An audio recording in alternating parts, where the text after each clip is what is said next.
ಓಂ ಶಾಂತಿ. ಇಂದಿನ ಪರಮಾತ್ಮನ ಮಹಾವಾಕ್ಯ ಮುರಳಿ ದಿನಾಂಕ 21/8/2025. ಬಾಪ್ದಾದ ಮಧುಬನ. ಮಧುರ ಮಕ್ಕಳೇ, ನೀವು ಅಸುರಿ ಮತದಂತೆ ನಡೆದು ಮನೆಯನ್ನು ಕಳೆದುಕೊಂಡಿದ್ದೀರಾ, ಎಲ್ಲಾ ವಸ್ತುಗಳನ್ನು ಕಳೆದುಕೊಂಡಿದ್ದೀರಾ. ಈಗ ಈಶ್ವರನ ಮತದಂತೆ ನಡೆಯಿರಿ, ಆಗ ಸುಖಧಾಮಕ್ಕೆ ಹೋಗುತ್ತೀರಾ. ಇಂದಿನ ಪ್ರಶ್ನೆಯಾಗಿದೆ, ಮಕ್ಕಳಾದ ನೀವು ಪರಮಾತ್ಮ ತಂದೆಯ ಬಗ್ಗೆ ಯಾವ ಭರವಸೆಯನ್ನು ಇಟ್ಟುಕೊಳ್ಳಬೇಕು, ಯಾವ ಮಾತಿನ ಭರವಸೆಯನ್ನು ಇಟ್ಟುಕೊಳ್ಳಬಾರದು? ಉತ್ತರ: ಪರಮಾತ್ಮ ತಂದೆಯ ಮೂಲಕ ನಾವು ಪವಿತ್ರರಾಗಿ ನಮ್ಮ ಮನೆಗೆ ಹೋಗುತ್ತೇವೆ ಮತ್ತು ನಮ್ಮ ರಾಜಧಾನಿಗೆ ಹೋಗುತ್ತೇವೆ ಅನ್ನುವ ಭರವಸೆಯನ್ನು ಮಕ್ಕಳಾದ ನೀವು ಇಟ್ಟುಕೊಳ್ಳಬೇಕು.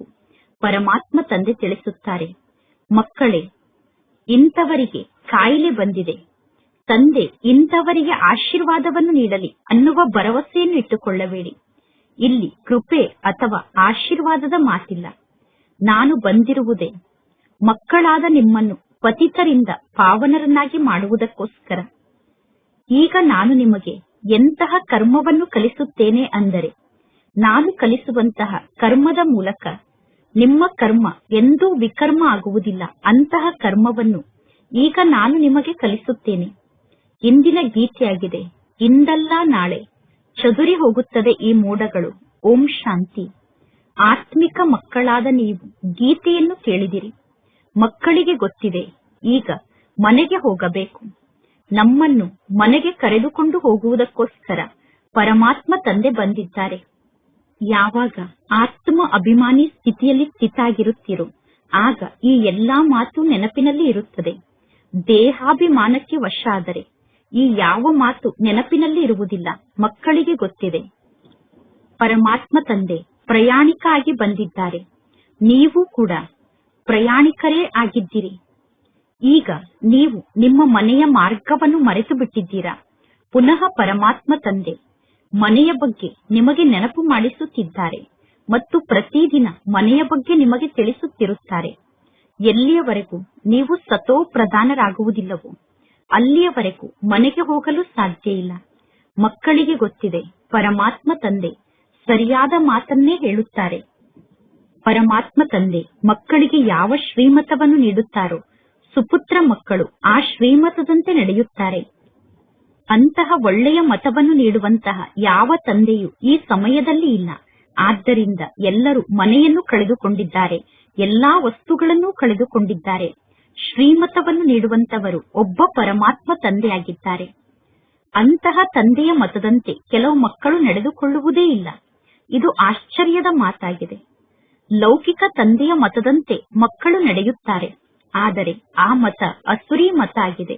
ಇದೆಲ್ಲವೂ ನಾಟಕದಲ್ಲಿ ಫಿಕ್ಸ್ ಆಗಿದೆ. ಆದರೆ ತಂದೆ ಮಕ್ಕಳಿಗೆ ತಿಳಿಸುತ್ತಾರೆ, ನೀವು ಅಸುರಿ ಮತದಂತೆ ನಡೆದು ಇಷ್ಟೊಂದು ದುರ್ಗತಿಯನ್ನು ಪ್ರಾಪ್ತಿ ಮಾಡಿಕೊಂಡಿದ್ದೀರಾ. ಈಗ ಈಶ್ವರನ ಮತದಂತೆ ನಡೆಯುವುದರಿಂದ ನೀವು ಸುಖಧಾಮಕ್ಕೆ ಹೋಗುತ್ತೀರಾ. ಇದು ಬೇಹದ್ದಿನ ಆಸ್ತಿಯಾಗಿದೆ. ಪರಮಾತ್ಮ ತಂದೆ ಪ್ರತಿದಿನ ತಿಳಿಸುತ್ತಾರೆ. ಅಂದ ಮೇಲೆ ಮಕ್ಕಳಿಗೆ ಎಷ್ಟೊಂದು ಖುಷಿ ಇರಬೇಕು, ಮಕ್ಕಳು ಎಷ್ಟೊಂದು ಹರ್ಷಿತರಾಗಿರಬೇಕು. ಪರಮಾತ್ಮ ತಂದೆ ಎಲ್ಲಾ ಮಕ್ಕಳನ್ನು ಇಲ್ಲಿ ಮಧುಬನದಲ್ಲೇ ಕೂರಿಸಿಕೊಳ್ಳಲು ಸಾಧ್ಯ ಇಲ್ಲ. ಮನೆಯಲ್ಲೇ ಇದ್ದು ನೀವು ತಂದೆಯನ್ನು ನೆನಪು ಮಾಡಬೇಕು. ಈಗ ನಿಮ್ಮ ಪಾತ್ರ ಪೂರ್ಣ ಆಗುವ ಸಮಯ ಬಂದಿದೆ. ಈಗ ನಾವು ವಾಪಸ್ ಮನೆಗೆ ಹೋಗಬೇಕು. ಮನುಷ್ಯರು ಎಷ್ಟೊಂದು ಮಾತನ್ನು ಮರೆತಿದ್ದಾರೆ. ನೀವು ನಿಮ್ಮ ಮನೆಯನ್ನೂ ಮರೆತಿದ್ದೀರಾ, ನಿಮ್ಮ ರಾಜ್ಯವನ್ನೂ ಕೂಡ ಮರೆತಿದ್ದೀರಾ ಎಂದು ಹೇಳಲಾಗುತ್ತದೆ. ಈಗ ಪರಮಾತ್ಮ ತಂದೆ ತಿಳಿಸುತ್ತಾರೆ, ನೀವೀಗ ಮನೆಯನ್ನು ನೆನಪು ಮಾಡಿ, ನಿಮ್ಮ ರಾಜಧಾನಿಯನ್ನು ನೆನಪು ಮಾಡಿ. ಈಗ ನಮ್ಮ ಪಾತ್ರ ಪೂರ್ಣ ಆಗುತ್ತದೆ. ನಾವೀಗ ವಾಪಸ್ ಮನೆಗೆ ಹೋಗಬೇಕು. ನೀವು ಎಲ್ಲಾ ಮಾತನ್ನು ಏಕೆ ಮರೆತಿದ್ದೀರಾ ಎಂದು ತಂದೆ ಕೇಳುತ್ತಾರೆ. ಮಕ್ಕಳಾದ ನೀವು ಹೇಳಬಹುದು, ಬಾಬಾ, ನಾಟಕದ ಅನುಸಾರ ನಮ್ಮ ಪಾತ್ರ ಇದೇ ರೀತಿ ಇದೆ. ನಾವು ಮನೆ ಮಠವನ್ನು ಮರೆತು ಸಂಪೂರ್ಣ ಅಲೆದಾಡುತ್ತಿದ್ದೇವೆ. ಭಾರತದ ನಿವಾಸಿಗಳು ತಮ್ಮ ಶ್ರೇಷ್ಠ ಧರ್ಮ ಮತ್ತು ಶ್ರೇಷ್ಠ ಕರ್ಮವನ್ನು ಮರೆತು ದೈವಿ ಧರ್ಮಭ್ರಷ್ಟರಾಗಿದ್ದಾರೆ, ದೈವಿ ಕರ್ಮಭ್ರಷ್ಟರಾಗಿದ್ದಾರೆ. ಈಗ ಪರಮಾತ್ಮ ತಂದೆ ನಿಮ್ಮ ಧರ್ಮ ಎಷ್ಟು ಶ್ರೇಷ್ಠ ಆಗಿತ್ತು, ನಿಮ್ಮ ಕರ್ಮ ಎಷ್ಟು ಶ್ರೇಷ್ಠ ಆಗಿತ್ತು ಎಂದು ಮಕ್ಕಳಿಗೆ ಎಚ್ಚರಿಕೆಯನ್ನು ನೀಡುತ್ತಿದ್ದಾರೆ. ಸತ್ಯಯುಗದಲ್ಲಿ ನೀವು ಯಾವ ಕರ್ಮವನ್ನು ಮಾಡುತ್ತೀರೋ ಆ ಕರ್ಮ ಅಕರ್ಮ ಆಗಿರುತ್ತದೆ. ಕರ್ಮ, ಅಕರ್ಮ ಮತ್ತು ವಿಕರ್ಮದ ಗತಿಯನ್ನು ಪರಮಾತ್ಮ ತಂದೆ ಕುಳಿತು ನಿಮಗೆ ತಿಳಿಸಿದ್ದಾರೆ. ಸತ್ಯಯುಗದಲ್ಲಿ ನಿಮ್ಮ ಕರ್ಮ ಅಕರ್ಮ ಆಗಿರುತ್ತದೆ. ರಾವಣ ರಾಜ್ಯದಲ್ಲಿ ನಿಮ್ಮ ಕರ್ಮ ವಿಕರ್ಮ ಆಗುತ್ತದೆ. ಈಗ ಪರಮಾತ್ಮ ತಂದೆ ಬಂದಿದ್ದಾರೆ ನಮ್ಮನ್ನು ಶ್ರೇಷ್ಠ ಧರ್ಮದ ಆತ್ಮರನ್ನಾಗಿ ಮಾಡುವುದಕ್ಕೋಸ್ಕರ ಮತ್ತು ನಮ್ಮ ಮೂಲಕ ಶ್ರೇಷ್ಠ ಕರ್ಮವನ್ನು ಮಾಡಿಸುವುದಕ್ಕೋಸ್ಕರ. ಅಂದ ಮೇಲೆ ಈಗ ಶ್ರೀಮತದಂತೆ ನಡೆದು ಶ್ರೇಷ್ಠ ಕರ್ಮವನ್ನೇ ಮಾಡಬೇಕು. ಯಾವುದೇ ಪ್ರಕಾರದ ಭ್ರಷ್ಟ ಕರ್ಮವನ್ನು ಮಾಡಿ ಯಾರಿಗೂ ದುಃಖವನ್ನು ಕೊಡಬಾರದು. ಈಶ್ವರನ ಮಕ್ಕಳಾದ ನೀವು ಇಂತಹ ಯಾವ ಕೆಟ್ಟ ಕರ್ಮವನ್ನೂ ಕೂಡ ಮಾಡಬಾರದು. ಯಾವ ಆದೇಶ ತಂದೆಯ ಮೂಲಕ ನಿಮಗೆ ಸಿಗುತ್ತದೆಯೋ ಆ ಆದೇಶದಂತೆ ನಡೆಯಬೇಕು. ದೈವಿ ಗುಣವನ್ನು ಧಾರಣೆ ಮಾಡಿಕೊಳ್ಳಬೇಕು. ನಿಮ್ಮ ಭೋಜನ ಕೂಡ ಶುದ್ಧವಾಗಿರಬೇಕು. ನೀವು ಶುದ್ಧವಾದ ಭೋಜನವನ್ನೇ ಸ್ವೀಕಾರ ಮಾಡಬೇಕು. ಒಂದು ವೇಳೆ ಅನಿವಾರ್ಯ ಪರಿಸ್ಥಿತಿಯಲ್ಲಿ ನಿಮಗೆ ಶುದ್ಧ ಭೋಜನ ಸಿಗದೇ ಇದ್ದರೆ ಆಗ ತಂದೆಯ ಮೂಲಕ ಸಲಹೆಯನ್ನು ಕೇಳಿ. ಪರಮಾತ್ಮ ತಂದೆಗೆ ಗೊತ್ತಿದೆ, ನೌಕರಿಯನ್ನು ಮಾಡುವಂತವರು ಕೆಲವೊಮ್ಮೆ ಕೆಲವೊಂದು ಸ್ಥಾನದಲ್ಲಿ ಊಟವನ್ನು ಮಾಡಬೇಕಾಗುತ್ತದೆ. ನೀವು ಯೋಗ ಬಲದ ಮೂಲಕ ರಾಜ್ಯವನ್ನೇ ಸ್ಥಾಪನೆ ಮಾಡುತ್ತೀರಾ. ಯೋಗ ಬಲದ ಮೂಲಕ ಪತಿತ ಜಗತ್ತನ್ನು ಪಾವನ ಮಾಡುತ್ತೀರಾ. ಅಂದ ಮೇಲೆ ಯೋಗ ಬಲದ ಮೂಲಕ ಭೋಜನವನ್ನು ಶುದ್ಧ ಮಾಡಿಕೊಳ್ಳುವುದು ದೊಡ್ಡ ಮಾತೇನೂ ಅಲ್ಲ. ನೌಕರಿಯನ್ನಂತೂ ಮಾಡಲೇಬೇಕು ತಾನೆ. ತಂದೆ ಎಂದೂ ಈ ರೀತಿ ಹೇಳುವುದಿಲ್ಲ. ನೀವು ಪರಮಾತ್ಮ ತಂದೆಗೆ ಮಕ್ಕಳಾಗಿದ್ದೀರಾ. ಅಂದ ಮೇಲೆ ಎಲ್ಲಾ ಕೆಲಸ ಕಾರ್ಯವನ್ನು ಬಿಟ್ಟು ಇಲ್ಲೇ ಮಧುಬನದಲ್ಲಿ ಬಂದು ಕುಳಿತುಕೊಳ್ಳಿ ಎಂದು ತಂದೆ ಹೇಳುವುದಿಲ್ಲ. ಎಷ್ಟೊಂದು ಜನ ಮಕ್ಕಳಿದ್ದಾರೆ. ಎಲ್ಲಾ ಮಕ್ಕಳು ಮಧುಬನಕ್ಕೆ ಬಂದು ಮಧುಬನದಲ್ಲೇ ಇರಲು ಸಾಧ್ಯ ಇಲ್ಲ. ಎಲ್ಲರೂ ಗೃಹಸ್ಥ ವ್ಯವಹಾರದಲ್ಲೇ ಇರಬೇಕು. ನೀವೀಗ ತಿಳಿದುಕೊಳ್ಳಬೇಕು, ನಾನು ಆತ್ಮನಾಗಿದ್ದೇನೆ. ಪರಮಾತ್ಮ ತಂದೆ ಬಂದಿದ್ದಾರೆ. ನನ್ನನ್ನು ಪವಿತ್ರ ಆತ್ಮನನ್ನಾಗಿ ಮಾಡಿ ತಂದೆ ವಾಪಸ್ ಮನೆಗೆ ಕರೆದುಕೊಂಡು ಹೋಗುತ್ತಾರೆ. ನಂತರ ನಾನು ರಾಜಧಾನಿಯಲ್ಲಿ ಬರುತ್ತೇನೆ. ಈ ಜಗತ್ತು ರಾವಣನ ಹಳೆಯ ಚೀಚಿ ಜಗತ್ತಾಗಿದೆ. ಈ ಸಮಯದಲ್ಲಿ ಎಲ್ಲರೂ ಸಂಪೂರ್ಣ ಪತಿತರಾಗಿದ್ದೀರಾ. ನಾಟಕದ ಪ್ಲಾನ್ನ ಅನುಸಾರ ಈಗ ನೀವೆಲ್ಲರೂ ಸಂಪೂರ್ಣ ಪತಿತರಾಗಿದ್ದೀರಾ. ಪರಮಾತ್ಮ ತಂದೆ ತಿಳಿಸುತ್ತಾರೆ, ಈಗ ನಾನು ನಿಮ್ಮನ್ನು ಜಾಗೃತರನ್ನಾಗಿ ಮಾಡುವುದಕ್ಕೋಸ್ಕರ ಬಂದಿದ್ದೇನೆ. ಅಂದ ಮೇಲೆ ನನ್ನ ಶ್ರೀಮತದಂತೆ ನಡೆಯಿರಿ. ಎಷ್ಟು ಶ್ರೀಮತದಂತೆ ನಡೆಯುತ್ತೀರೋ ಅಷ್ಟು ನೀವು ಶ್ರೇಷ್ಠರಾಗುತ್ತೀರಾ. ಈಗ ನಿಮಗೆ ಗೊತ್ತಿದೆ, ಪರಮಾತ್ಮ ತಂದೆ ನಮ್ಮನ್ನು ಸ್ವರ್ಗಕ್ಕೆ ಮಾಲೀಕರನ್ನಾಗಿ ಮಾಡುತ್ತಾರೆ. ಅಂತಹ ತಂದೆಯನ್ನು ನಾವು ಮರೆತು ಬಿಟ್ಟಿದ್ದೇವೆ. ಈಗ ಪರಮಾತ್ಮ ತಂದೆ ನಮ್ಮನ್ನು ಸುಧಾರಣೆ ಮಾಡಲು ಬಂದಿದ್ದಾರೆ. ಅಂದ ಮೇಲೆ ಚೆನ್ನಾಗಿ ಸ್ವಯಂನ ಸುಧಾರಣೆಯನ್ನು ಮಾಡಿಕೊಳ್ಳಬೇಕು. ಖುಷಿಯಲ್ಲಿ ಇರಬೇಕು. ಬೇಹದ್ದಿನ ತಂದೆ ಸಿಕ್ಕಿದ್ದಾರೆ. ಪರಮಾತ್ಮ ತಂದೆ ಮಕ್ಕಳಾದ ನಿಮ್ಮ ಜೊತೆ ಹೇಗೆ ಮಾತನಾಡುತ್ತಿದ್ದಾರೆ ಅಂದರೆ, ಹೇಗೆ ಆತ್ಮರಾದ ನೀವು ಪರಸ್ಪರರ ಜೊತೆಗೆ ಮಾತನಾಡುತ್ತೀರೋ ಆ ರೀತಿ ತಂದೆ ನಿಮ್ಮ ಜೊತೆಗೆ ಮಾತನಾಡುತ್ತಿದ್ದಾರೆ. ಹಾಗೆ ನೋಡಿದರೆ ಅವರೂ ಕೂಡ ಆತ್ಮ ಆಗಿದ್ದಾರೆ, ಆದರೆ ಅವರು ಪರಮಾತ್ಮ ಆಗಿದ್ದಾರೆ. ಪರಮಾತ್ಮ ತಂದೆಯ ಪಾತ್ರ ಕೂಡ ಈ ನಾಟಕದಲ್ಲಿ ಫಿಕ್ಸ್ ಆಗಿದೆ. ಆತ್ಮರಾದ ನೀವು ಕೂಡ ಪಾತ್ರಧಾರಿಗಳಾಗಿದ್ದೀರಾ. ಸರ್ವಶ್ರೇಷ್ಠ ಪಾತ್ರದಿಂದ ಹಿಡಿದು ಸಂಪೂರ್ಣ ಕನಿಷ್ಠ ಪಾತ್ರ ಕೂಡ ಇದೆ. ಭಕ್ತಿ ಮಾರ್ಗದಲ್ಲಿ ಮನುಷ್ಯರು ಈಶ್ವರ ತಂದೆಯೇ ಎಲ್ಲವನ್ನೂ ಮಾಡುತ್ತಾರೆ ಎಂದು ಗಾಯನವನ್ನು ಮಾಡುತ್ತಾರೆ. ಯಾರಿಗಾದರೂ ಕಾಯಿಲೆ ಬಂದಿದ್ದರೆ ಅವರ ಕಾಯಿಲೆಯನ್ನು ದೂರ ಮಾಡಿ ಅವರನ್ನು ಸರಿಪಡಿಸುವುದು ಪರಮಾತ್ಮ ತಂದೆಯ ಪಾತ್ರ ಆಗಿದೆ ಎಂದು ಎಂದೂ ತಿಳಿದುಕೊಳ್ಳಬೇಡಿ. ನಿಮಗೆ ಮಾರ್ಗದ ಬಗ್ಗೆ ತಿಳಿಸುವುದು ನನ್ನ ಪಾತ್ರ ಆಗಿದೆ. ನೀವು ಹೇಗೆ ಪವಿತ್ರರಾಗಬಹುದು, ಪವಿತ್ರರಾಗಲು ನೀವು ಏನನ್ನು ಮಾಡಬೇಕು ಅನ್ನುವ ಮಾರ್ಗದ ಬಗ್ಗೆ ತಿಳಿಸುವುದು ನನ್ನ ಪಾತ್ರ ಆಗಿದೆ. ಪವಿತ್ರರಾದಾಗ ಮಾತ್ರ ನೀವು ವಾಪಸ್ ಮನೆಗೆ ಹೋಗಲು ಸಾಧ್ಯ. ಪವಿತ್ರರಾದರೆ ನೀವು ರಾಜಧಾನಿಯಲ್ಲಿ ಬರಲು ಸಾಧ್ಯ. ಇನ್ನು ಬೇರೆ ಯಾವ ಮಾತಿನ ಭರವಸೆಯನ್ನು ನನ್ನ ಬಗ್ಗೆ ಇಟ್ಟುಕೊಳ್ಳಬೇಡಿ. ಇಂಥವರಿಗೆ ಕಾಯಿಲೆ ಬಂದಿದೆ, ಬಾಬಾ ನೀವು ಇವರಿಗೆ ಆಶೀರ್ವಾದವನ್ನು ಮಾಡಿ ಎಂದು ಹೇಳಬೇಡಿ. ಇಲ್ಲ, ಆಶೀರ್ವಾದ ಅಥವಾ ಕೃಪೆ ಅನ್ನುವ ಮಾತು ನನ್ನ ಬಳಿ ಸ್ವಲ್ಪ ಕೂಡ ಇಲ್ಲ. ನಿಮಗೆ ಆಶೀರ್ವಾದ ಅಥವಾ ಕೃಪೆಯ ಅವಶ್ಯಕತೆ ಇದ್ದರೆ ನೀವು ಸಾಧು ಸಂತರ ಬಳಿ ಹೋಗಿ. ನೀವು ಹೇ ಪತಿತ ಪಾವನ ಬನ್ನಿ, ಬಂದು ನಮ್ಮನ್ನು ಪಾವನ ಮಾಡಿ ಎಂದು ನನ್ನನ್ನು ಕರೆದಿದ್ದೀರಾ. ಪತಿತ ಪಾವನ ತಂದೆ ಬಂದು ನಮ್ಮನ್ನು ಪಾವನ ಜಗತ್ತಿಗೆ ಕರೆದುಕೊಂಡು ಹೋಗಿ ಎಂದು ನನ್ನನ್ನು ಕರೆದಿದ್ದೀರಾ ಅಂದ ಮೇಲೆ ತಂದೆ ಕೇಳುತ್ತಾರೆ, ನಾನು ನಿಮ್ಮನ್ನು ವಿಷದ ಸಾಗರದಿಂದ ಮುಕ್ತ ಮಾಡಿ ಆ ದಡಕ್ಕೆ ಕರೆದುಕೊಂಡು ಹೋಗುತ್ತೇನೆ.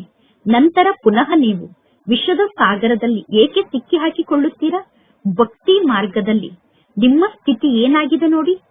ಜ್ಞಾನ, ಭಕ್ತಿ ಇದು ನಿಮಗೋಸ್ಕರ ಆಗಿದೆ. ಸನ್ಯಾಸಿಗಳು ಹೇಳುತ್ತಾರೆ ಜ್ಞಾನ, ಭಕ್ತಿ ಮತ್ತು ವೈರಾಗ್ಯ ಎಂದು. ಆದರೆ ಆ ಶಬ್ದದ ಅರ್ಥ ಅವರಿಗೆ ಗೊತ್ತಿಲ್ಲ. ಈಗ ನಿಮ್ಮ ಬುದ್ಧಿಯಲ್ಲಿ ಜ್ಞಾನ, ಭಕ್ತಿ, ನಂತರ ವೈರಾಗ್ಯ ಅನ್ನುವ ಶಬ್ದ ಇದೆ ಅಂದ ಮೇಲೆ ಬೇಹದ್ದಿನ ವೈರಾಗ್ಯದ ಬಗ್ಗೆ ಕಲಿಸುವಂತವರು ಕೂಡ ಬೇಕು ತಾನೆ. ಪರಮಾತ್ಮ ತಂದೆ ತಿಳಿಸಿದ್ದರು, ಈ ಜಗತ್ತು ಸ್ಮಶಾನ ಆಗಿದೆ.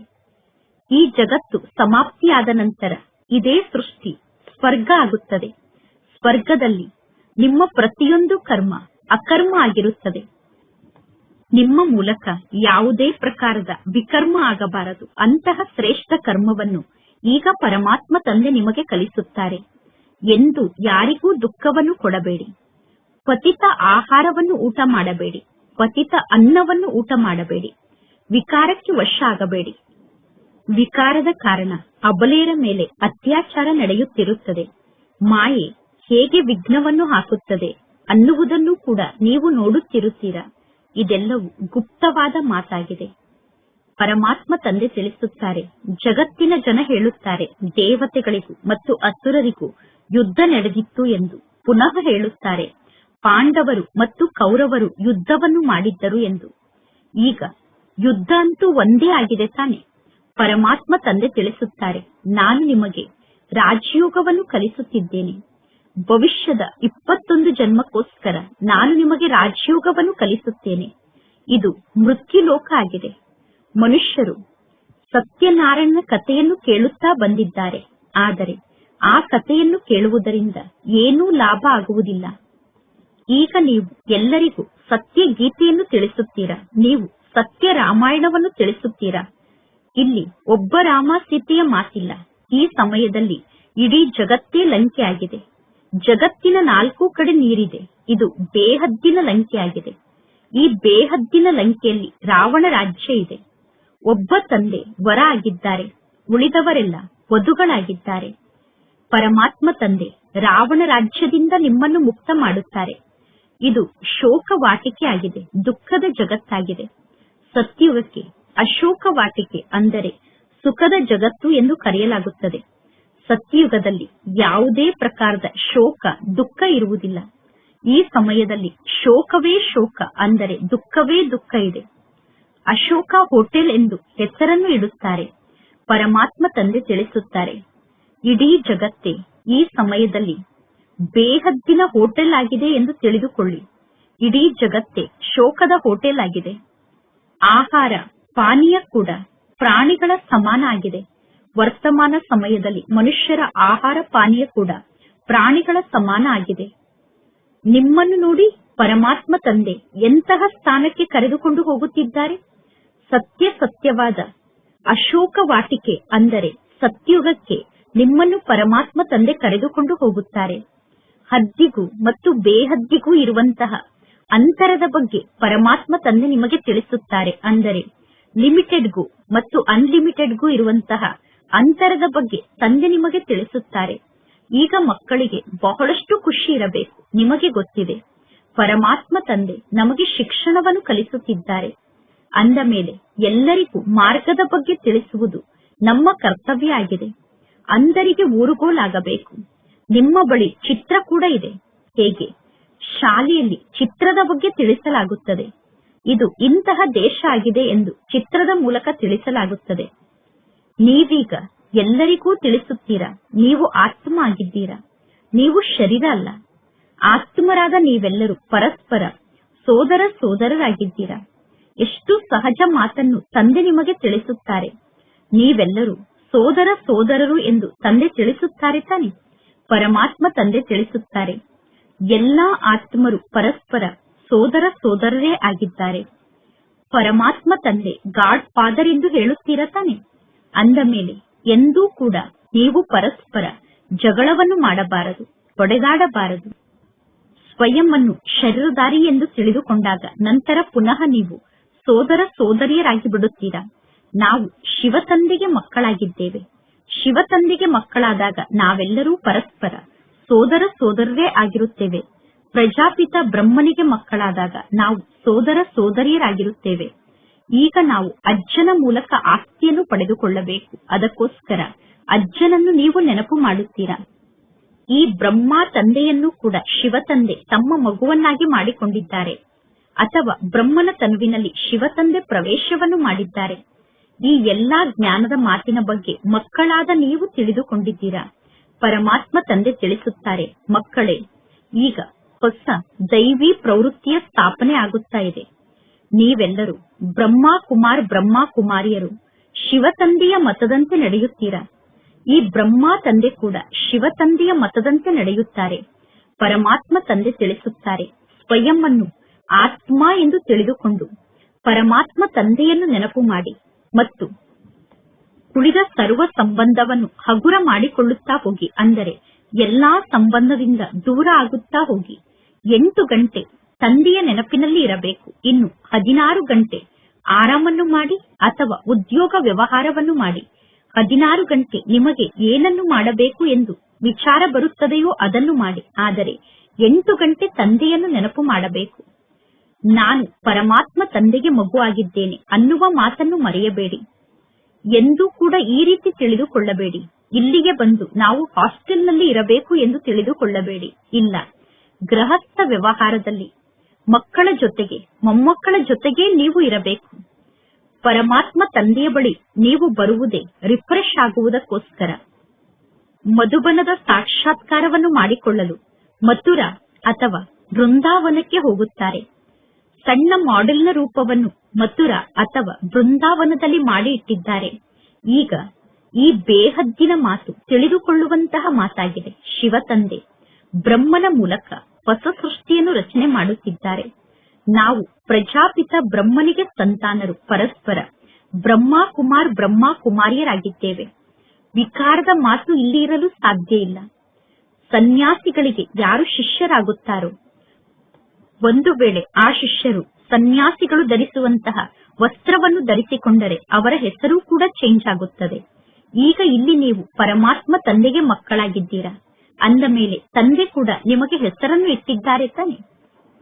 ಎಷ್ಟೊಂದು ಜನ ಮಕ್ಕಳು ಈ ಬಟ್ಟಿಯಲ್ಲಿ ಇದ್ದರು. ಈ ಬಟ್ಟಿಯ ಬಗ್ಗೆ ಯಾರಿಗೂ ಗೊತ್ತಿಲ್ಲ. ಶಾಸ್ತ್ರದಲ್ಲಿ ಎಂತೆಂತಹ ಮಾತನ್ನು ಬರೆದಿದ್ದಾರೆ. ಪುನಃ ಇದೇ ರೀತಿ ಆಗುತ್ತದೆ. ಈಗ ನಿಮ್ಮ ಬುದ್ಧಿಯಲ್ಲಿ ಸಂಪೂರ್ಣ ಸೃಷ್ಟಿಚಕ್ರ ತಿರುಗುತ್ತಿರುತ್ತದೆ. ಪರಮಾತ್ಮ ತಂದೆ ಕೂಡ ಸ್ವದರ್ಶನ ಚಕ್ರಧಾರಿಯಾಗಿದ್ದಾರೆ. ಸೃಷ್ಟಿಯ ಆದಿ ಮಧ್ಯ ಅಂತ್ಯದ ಬಗ್ಗೆ ತಂದೆಗೆ ಗೊತ್ತಿದೆ. ಪರಮಾತ್ಮ ತಂದೆಗೆ ತಮ್ಮದೇ ಆದ ಶರೀರ ಇಲ್ಲ. ನಿಮಗೆ ಸ್ಥೂಲ ಶರೀರ ಇದೆ. ಅವರು ಪರಮಾತ್ಮ ಆಗಿದ್ದಾರೆ. ಆತ್ಮ ಸ್ವದರ್ಶನ ಚಕ್ರಧಾರಿಯಾಗಿದೆ.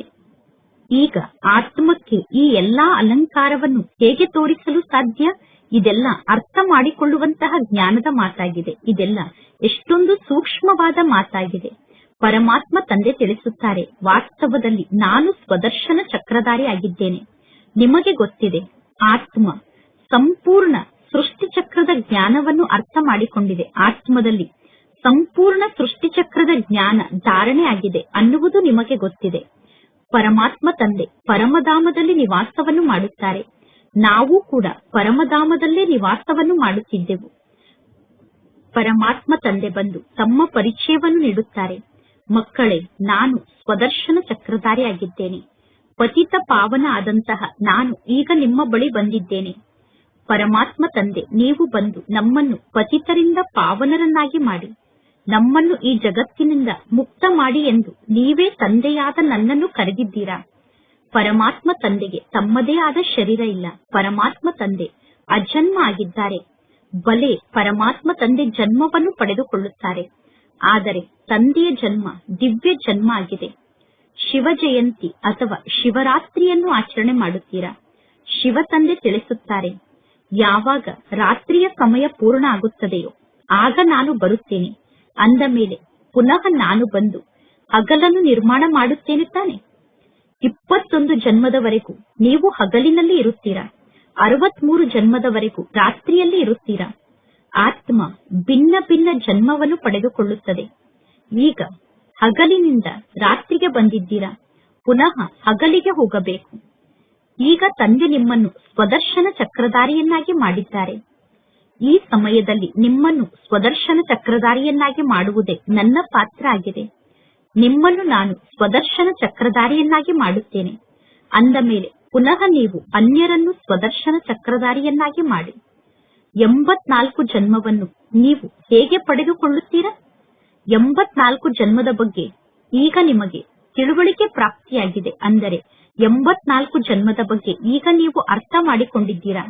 ಮೊದಲು ನಿಮಗೆ ಈ ಜ್ಞಾನ ಗೊತ್ತಿತ್ತೇನು? ಇಲ್ಲ. ಈ ಜ್ಞಾನ ಮೊದಲು ಸ್ವಲ್ಪ ಕೂಡ ನಿಮಗೆ ಗೊತ್ತಿರಲಿಲ್ಲ. ಅಂದರೆ ನೀವು ಸಂಪೂರ್ಣ ಅಜ್ಞಾನಿಗಳಾಗಿದ್ದೀರಿ. ಪರಮಾತ್ಮ ತಂದೆ ಮುಖ್ಯ ಮಾತನ್ನು ತಿಳಿಸುತ್ತಾರೆ. ಪರಮಾತ್ಮ ತಂದೆ ಸ್ವದರ್ಶನ ಚಕ್ರಧಾರಿ ಆಗಿದ್ದಾರೆ. ಪರಮಾತ್ಮ ತಂದೆಗೆ ಜ್ಞಾನದ ಸಾಗರ ಎಂದು ಕರೆಯಲಾಗುತ್ತದೆ. ಪರಮಾತ್ಮ ತಂದೆ ಸತ್ಯ ಆಗಿದ್ದಾರೆ, ಚೈತನ್ಯ ಆಗಿದ್ದಾರೆ. ಪರಮಾತ್ಮ ತಂದೆ ಮಕ್ಕಳಿಗೆ ಆಸ್ತಿಯನ್ನು ನೀಡುತ್ತಿದ್ದಾರೆ. ಪರಮಾತ್ಮ ತಂದೆ ಮಕ್ಕಳಿಗೆ ತಿಳಿಸುತ್ತಾರೆ, ಪರಸ್ಪರ ನೀವು ಜಗಳವನ್ನು ಮಾಡಬೇಡಿ, ಹೊಡೆದಾಡಬೇಡಿ, ಎಂದು ಉಪ್ಪು ನೀರಾಗಬೇಡಿ. ಸದಾ ನೀವು ಹರ್ಷಿತರಾಗಿರಬೇಕು ಮತ್ತು ಎಲ್ಲರಿಗೂ ತಂದೆಯ ಪರಿಚಯವನ್ನು ನೀಡಬೇಕು. ಎಲ್ಲರೂ ಪರಮಾತ್ಮ ತಂದೆಯನ್ನು ಮರೆತು ಬಿಟ್ಟಿದ್ದಾರೆ.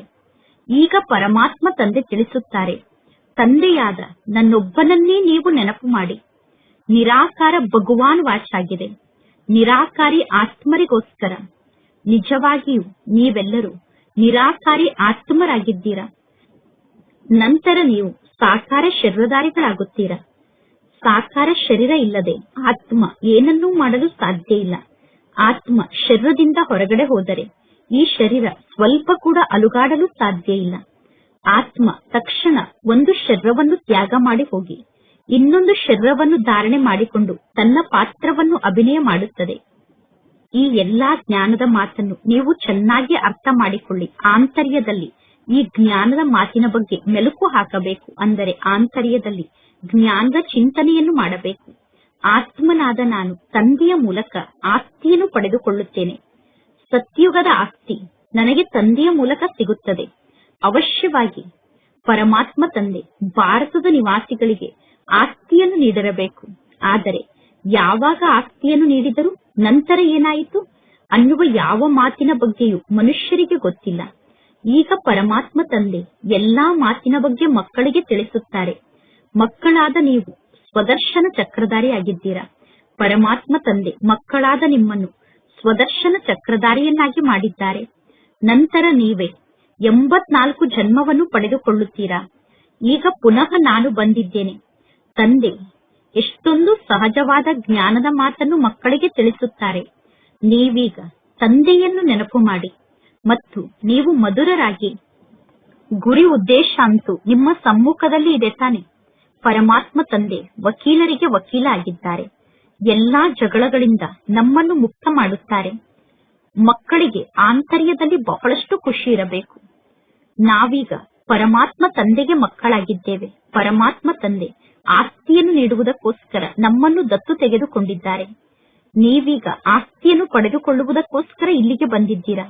ಪರಮಾತ್ಮ ತಂದೆ ತಿಳಿಸುತ್ತಾರೆ, ನಿಮ್ಮ ಮಕ್ಕಳು, ಮೊಮ್ಮಕ್ಕಳು ಮುಂತಾದವರನ್ನು ನೋಡುತ್ತಿದ್ದರೂ ಕೂಡ ನಿಮ್ಮ ಬುದ್ಧಿಯೋಗ ತಂದೆಯ ಜೊತೆಗೆ ಜೋಡಣೆ ಆಗಿರಬೇಕು ಮತ್ತು ನಿಮ್ಮ ಬುದ್ಧಿಯೋಗ ರಾಜಧಾನಿಯ ಜೊತೆಗೆ ಜೋಡಣೆ ಆಗಿರಬೇಕು. ಈ ಶಿಕ್ಷಣ ಬಹಳಷ್ಟು ಸಹಜ ಆಗಿದೆ. ಯಾವ ತಂದೆ ನಿಮ್ಮನ್ನು ವಿಶ್ವಕ್ಕೆ ಮಾಲೀಕರನ್ನಾಗಿ ಮಾಡುತ್ತಾರೋ ಅಂತಹ ತಂದೆಯನ್ನು ನೀವು ಮರೆತು ಬಿಡುತ್ತೀರಾ. ಮೊದಲು ಅವಶ್ಯವಾಗಿ ಸ್ವಯಂವನ್ನು ಆತ್ಮ ಎಂದು ತಿಳಿದುಕೊಳ್ಳಿ. ಈ ಜ್ಞಾನವನ್ನು ಪರಮಾತ್ಮ ತಂದೆ ಸಂಗಮ ಯುಗದಲ್ಲೇ ನಮಗೆ ನೀಡುತ್ತಾರೆ. ಏಕೆಂದರೆ ಸಂಗಮ ಯುಗದಲ್ಲೇ ನೀವು ಪತಿತರಿಂದ ಪಾವನರಾಗಬೇಕು.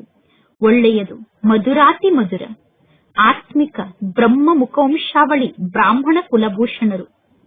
ನಿಮ್ಮ ಕುಲ ದೇವತೆಗಳ ಕುಲಕ್ಕಿಂತ ಶ್ರೇಷ್ಠ ಕುಲ ಆಗಿದೆ. ನೀವೀಗ ಭಾರತದ ಶ್ರೇಷ್ಠ ಸೇವೆಯನ್ನು ಮಾಡುತ್ತೀರಾ. ಈಗ ಪುನಃ ನೀವು ಪೂಜ್ಯರಾಗುತ್ತೀರಾ. ಈಗ ಪೂಜಾರಿಯಿಂದ ನಿಮ್ಮನ್ನು ತಂದೆ ಪೂಜ್ಯರನ್ನಾಗಿ ಮಾಡುತ್ತಿದ್ದಾರೆ. ಕವಡೆಯಿಂದ ವಜ್ರ ಸಮಾನ ಮಾಡುತ್ತಿದ್ದಾರೆ. ಇಂತಹ ಆತ್ಮಿಕ ಮಕ್ಕಳಿಗೆ ಮಾತ್ಪಿತಾ ಬಾಪ್ತಾದರವರ ನೆನಪು, ಪ್ರೀತಿ ಮತ್ತು ಸುಪ್ರಭಾತ. ಆತ್ಮಿಕ ಮಕ್ಕಳಿಗೆ ಆತ್ಮಿಕ ತಂದೆಯ ನಮಸ್ತೆ. ಆತ್ಮಿಕ ತಂದೆಗೆ ಆತ್ಮಿಕ ಮಕ್ಕಳ ನೆನಪು, ಪ್ರೀತಿ ಹಾಗೂ ನಮಸ್ತೆ ನಮಸ್ತೆ ನಮಸ್ತೆ. ಧಾರಣೆಗೋಸ್ಕರ ಮುಖ್ಯ ಸಾರ. ಫಸ್ಟ್ ಪಾಯಿಂಟ್, ಶ್ರೀಮತದಂತೆ ಈಗ ಪ್ರತಿಯೊಂದು ಶ್ರೇಷ್ಠ ಕರ್ಮವನ್ನೇ ಮಾಡಬೇಕು. ಎಂದೂ ಯಾರಿಗೂ ದುಃಖವನ್ನು ಕೊಡಬಾರದು. ದೈವಿ ಗುಣವನ್ನು ಧಾರಣೆ ಮಾಡಿಕೊಳ್ಳಬೇಕು. ಪರಮಾತ್ಮ ತಂದೆಯ ಆದೇಶದಂತೆ ನಡೆಯಬೇಕು. ಸೆಕೆಂಡ್ ಪಾಯಿಂಟ್, ಸದಾ ಹರ್ಷಿತರಾಗಿ ಇರುವುದಕ್ಕೋಸ್ಕರ ಸ್ವದರ್ಶನ ಚಕ್ರಧಾರಿಗಳಾಗಬೇಕು. ಎಂದು ಉಪ್ಪು ನೀರಾಗಬಾರದು. ಎಲ್ಲರಿಗೂ ತಂದೆಯ ಪರಿಚಯವನ್ನು ನೀಡಬೇಕು. ಬಹಳಷ್ಟು ಮಧುರರಾಗಬೇಕು. ಇಂದಿನ ವರದಾನ ಆಗಿದೆ. ಗೌರವವನ್ನು ಬೇಡುವ ಬದಲು ಎಲ್ಲರಿಗೂ ಗೌರವವನ್ನು ನೀಡುವಂತಹ ಸದಾ ನಿಷ್ಕಾಮ ಯೋಗಿಗಳಾಗಿ. ಯಾರಾದರೂ ನಿಮಗೆ ಗೌರವವನ್ನು ಕೊಡಲಿ ಅಥವಾ ಕೊಡದೇ ಇರಲಿ, ನಿಮ್ಮನ್ನು ಸ್ವೀಕಾರ ಮಾಡಲಿ ಅಥವಾ ಸ್ವೀಕಾರ ಮಾಡದೇ ಇರಲಿ, ಆದರೆ ನೀವು ನಿಮ್ಮ ಮಧುರ ಸೋದರ, ಮಧುರ ಸೋದರಿ ಎಂದು ಎಲ್ಲರನ್ನೂ ಸ್ವೀಕಾರ ಮಾಡಿ ಸದಾ ಸ್ವಮಾನದಲ್ಲಿ ಸ್ಥಿತಾಗಿ ಸ್ನೇಹಿ ದೃಷ್ಟಿಯ ಮೂಲಕ, ಸ್ನೇಹಿ ವೃತ್ತಿಯ ಮೂಲಕ ಆತ್ಮಿಕ ಗೌರವವನ್ನು ನೀಡುತ್ತಾ ಹೋಗಿ. ಇವರು ಗೌರವವನ್ನು ಕೊಟ್ಟರೆ ನಾನು ಗೌರವವನ್ನು ಕೊಡುತ್ತೇನೆ, ಇವರು ಕೊಟ್ಟಾಗ ನಾನು ಕೊಡುತ್ತೇನೆ ಅನ್ನುವುದೂ ಕೂಡ ರಾಯಲ್ ಭಿಕಾರಿತನ ಆಗಿದೆ. ಈ ಮಾತಿನಲ್ಲಿ ನಿಷ್ಕಾಮ ಯೋಗಿಗಳಾಗಿ ಆತ್ಮಿಕ ಸ್ನೇಹದ ಮಳೆಯನ್ನು ಶತ್ರುಗಳ ಮೇಲೆ ಸುರಿಸಿ ಶತ್ರುಗಳನ್ನು ಮಿತ್ರರನ್ನಾಗಿ ಮಾಡಿಕೊಳ್ಳಿ. ಯಾರಾದರೂ ನಿಮ್ಮ ಸಮ್ಮುಖದಲ್ಲಿ ನಿಂತು ನಿಮ್ಮ ಮೇಲೆ ಕಲ್ಲನ್ನು ಎಸೆದರೂ ಕೂಡ ನೀವು ಅವರಿಗೆ ರತ್ನವನ್ನು ಕೊಡಿ, ಏಕೆಂದರೆ ನೀವು ರತ್ನಗಳಿಗೆ ಮಾಲೀಕ ಆದಂತಹ ತಂದೆಗೆ ಮಕ್ಕಳಾಗಿದ್ದೀರಾ. ಇಂದಿನ ಶ್ಲೋಗನ್ ಆಗಿದೆ. ವಿಶ್ವದ ನವನಿರ್ಮಾಣವನ್ನು ಮಾಡುವುದಕ್ಕೋಸ್ಕರ ನಿಮಿತ್ತ ಮತ್ತು ನಮ್ರತನ ಅನ್ನುವ 2 ಶಬ್ದವನ್ನು ನೆನಪಿನಲ್ಲಿ ಇಟ್ಟುಕೊಳ್ಳಿ. ನಮ್ರತೆ ಮತ್ತು ನಿಮಿತ್ತ ಸ್ಥಿತಿ ಅನ್ನುವ 2 ಶಬ್ದವನ್ನು ನೆನಪಿನಲ್ಲಿ ಇಟ್ಟುಕೊಂಡರೆ ವಿಶ್ವದ ನವನಿರ್ಮಾಣದ ಕಾರ್ಯವನ್ನು ಮಾಡಲು ಸಾಧ್ಯ. ಇಂದಿನ ಅವ್ಯಕ್ತ ಸೂಚನೆಯಾಗಿದೆ. ಸಹಜ ಯೋಗಿ ಆಗಬೇಕು ಎಂದು ಬಯಸಿದರೆ ಪರಮಾತ್ಮನ ಪ್ರೀತಿಯ ಅನುಭವವನ್ನು ಮಾಡಿ. ಸೇವೆಯಲ್ಲಿ ಸಫಲತೆಯನ್ನು ಪ್ರಾಪ್ತಿ ಮಾಡಿಕೊಳ್ಳಲು ಮುಖ್ಯ ಸಾಧನ ಅಂದರೆ ತ್ಯಾಗ ಮತ್ತು ತಪಸ್ಸಾಗಿದೆ.